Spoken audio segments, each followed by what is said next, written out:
بسم اللہ الرحمن الرحیم۔ اس سے پہلے ہم 3 سپاروں کی ایک نشست کر چکے تھے، آپ کے ساتھ مختصر ترین جو ہے وہ وضاحت کی تھی کہ 3 سپاروں میں اللہ تعالیٰ نے کن چیزوں کا ذکر کیا ہے۔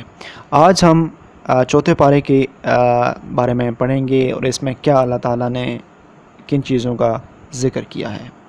اس بارے میں 2 حصے ہیں، بقیہ صورت آل عمران ہے اور ابتدائی صورت نساء ہے۔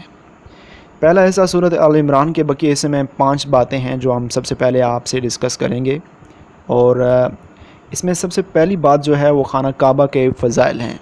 باہمی جوڑ دوسرے نمبر پہ ہے، اور تیسرے نمبر پہ امر بالمعروف اور نہی عن المنکر کی بات کی گئی ہے۔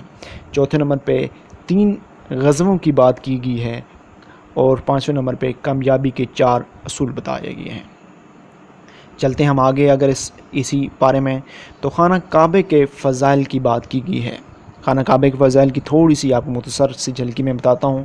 یہ سب سے پہلی عبادتگاہ ہے اور اس میں واضح نشانیاں ہیں، جیسے مقام ابراہیم جو حرم میں داخل ہو جائے اسے امن حاصل ہو جاتا ہے۔ خانہ کعبے کے فضائل میں یہ بات کی گئی ہے اس چوتھے پارے میں، اور آگے اگر بات کی جائے تو ہم نے دوسرے نمبر پہ جو ہمارے پاس یہاں پہ چیز آتی ہے، باہمی جوڑ آتا ہے۔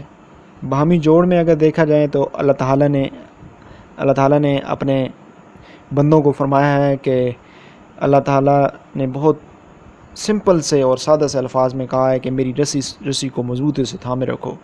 اگر مضبوطی سے تھامے رکھو گے تو تمہیں کچھ بھی، کوئی دنیا کا بندہ، دنیا کی طاقت آپ کو جو ہے وہ نقصان نہیں پہنچا سکتی۔ اس کا ذکر کیا گیا ہے، باہمی جوڑ کا ذکر کیا ہے، یعنی آپ نے برادر و بھائی چارہ کا پہ زور دیا گیا ہے کہ آپس میں آپ بہترین طریقے سے ہر لحاظ سے رہیں۔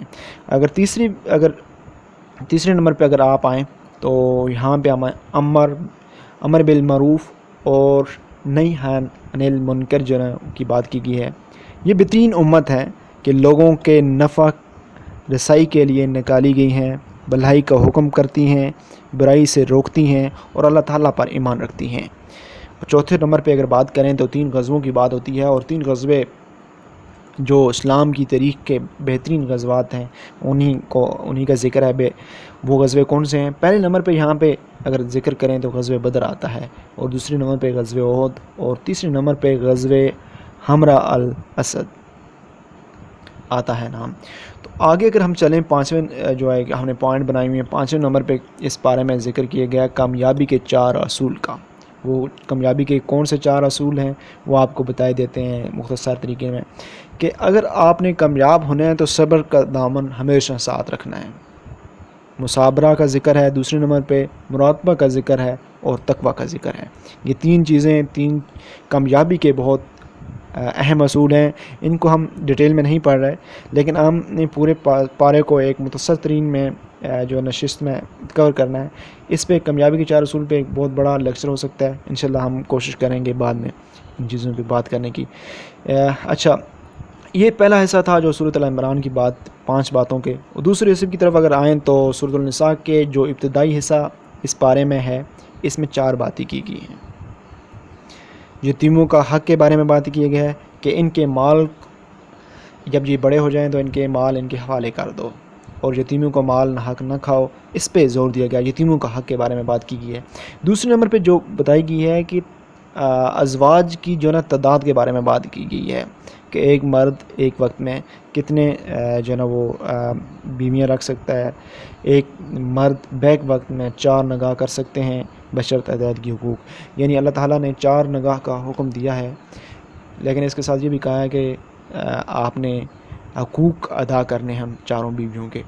آگے اگر بات کریں تو میراث آتی ہے، جس میں میراث میں اولاد، ماں باپ، بیوی، کلالہ کے 4 حصے بیان ہوئی ہیں، اس کے قید کے ساتھ کہ پہلی وصیت ادا کر دی جائے، اس کا ذکر ہے۔ چوتھے نمبر پہ اگر بات کریں تو اس پارے کے آخری محرم عورتوں کے بارے میں بات کی گئی ہے۔ محرم عورتوں میں مائیں، بیٹیاں، بہنیں، پھوپھیاں، خالائیں، بھتیجیاں، بھانجیاں، رضاعی مائیں، رضائی بہنیں، ساز، ستیلی بیٹیاں، بہو وغیرہ کے بارے میں یہ محرم عورتیں ہیں۔ نام اس کے علاوہ جو دوسری عورتیں ہیں وہ نامحرم ہوتی ہیں، ان کا ذکر ہے۔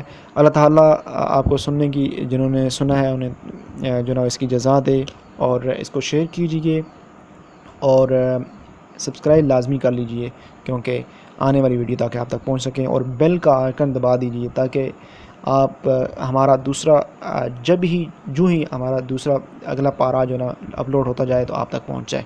اسی کے ساتھ ہمیں دیجیے اجازت، اللہ حافظ۔